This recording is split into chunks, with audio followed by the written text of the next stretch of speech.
Well, hello everyone. My name is Dar Rath and I'm the pastor at Faith Lutheran Church in Port Elgin, Ontario, Canada.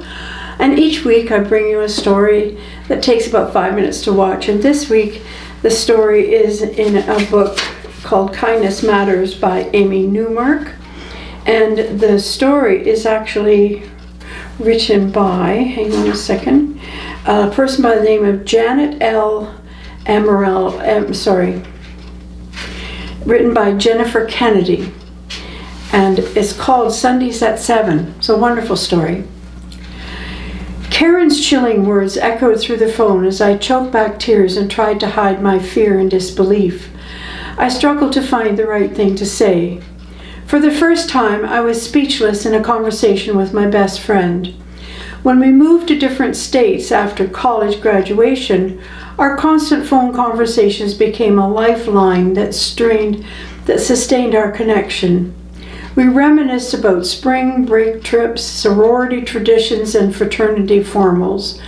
Our frequent calls continued as we navigated our 20s together, exploring new careers and relationships, and planning bachelorette parties and weddings. When she gave birth to her daughter a few months after my son was born, our bond strengthened as we tackled the challenges of colicky babies and curious toddlers. A few days earlier, Karen had mentioned that while clutching the side of her aching breast, she had discovered a pea-sized formation. While she waited for test results and started to worry, I reminded her that the doctor assured her it was likely nothing. She was 32 years old and in perfect health with no family history of cancer. When the phone rang, I was certain my advice would return to choosing preschools and researching the latest baby gear. Instead, I was desperately searching for the perfect message of comfort as she shared her biopsy results. "It's breast cancer," she said.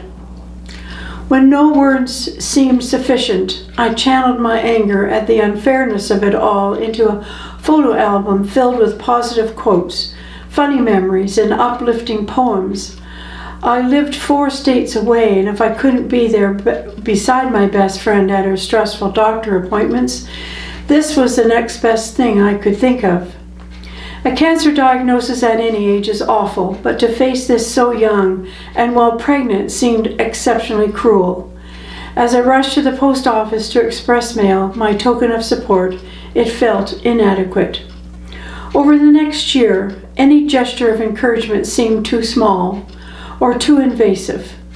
As I searched the Hallmark display, any card designed to cheer her up looked too funny or not funny enough.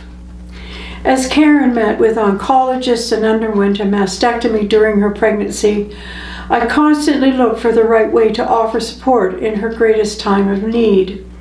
Was I calling too little or too much? I often felt paralyzed by indecision on how I could help. Until Karen delivered her healthy baby girl and was in full remission from breast cancer, I floundered, wondering about the best way to be there for her. Years later, when my dad received his own devastating cancer diagnosis, a small but significant gesture from his friend Mike taught me a simple yet powerful way to offer just the right amount of steady support. It can be applied to almost any difficult situation, no matter the distance. He gave my dad Sundays at 7. My father, Fred, and Mike became fast friends early on in their careers. When his position required him to relocate to Philadelphia, 200 miles away, my dad stopped by Mike's office anytime he returned to the main campus in central Pennsylvania. In September 2014, instead of a routine visit for meetings with colleagues, my dad abruptly packed up his office. After a summer of sudden gastrointestinal symptoms and rapid weight loss, he was diagnosed with pancreatic cancer and forced to resign from his current studies. The world's deadliest major cancer had a survival rate in the single digits. He was told he might not even live to enjoy one last Christmas or celebrate his 60th birthday. Always thinking of others, my dad remained positive and strong with my mom, my brother, and me. We knew how distraught we were and didn't want to burden us with his own emotional turmoil. But in this visit with Mike, he broke down about the painful reality of a terminal diagnosis.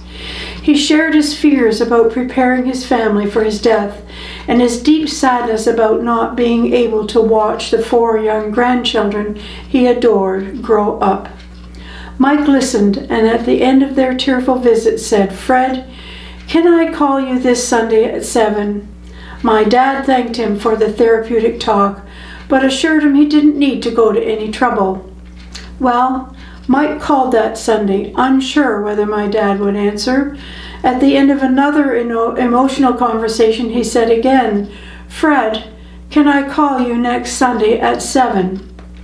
And so, each Sunday, Mike offered an outlet for my dad during a trying time. During a dark week, my dad knew he had a glimmer of light awaiting him in his weekly conversation. He found great comfort in a listening ear when he could be honest about the highs and the lows of a cancer journey. Mike looked forward to this guaranteed time to catch up with his dear friend and cherished their talks. His wife Susie says their ritual was just as helpful to Mike as it was to my dad. Through 52 chemo treatments, Mike called each Sunday at 7. Through the lows of learning the tumor would never be operable, Mike called Sunday at 7. Through the highs of our annual last family vacations, Mike called at 7. Through news that the cancer had spread to the liver, Mike called at 7. It has now been 7 years of Sundays at 7. My dad's tumor miraculously remains stable. He jokes that he is superstitious that Mike's phone calls have brought him good luck, so they can't stop now. Perhaps there is a true value in the therapeutic power of emotional support. Too often, not knowing what to do when someone is going through a difficult situation leads us to the worst option possible, doing nothing at all. Turns out we don't need to have the perfect words of comfort, create elaborate gifts, or desperately search the aisles at Hallmark. The greatest support we can give a friend in their time of need is an offer of ourselves. A promise of a consistent call with a caring heart and a listening ear doesn't cost a thing, but is a priceless gesture of just the right size. It's as simple as, "Can I call you this Sunday at 7? Thank you, Jennifer Kennedy, for this wonderful story. It's so important and so helpful for us to hear this story and maybe put it into action. So, blessings on your day, and thanks for taking 5.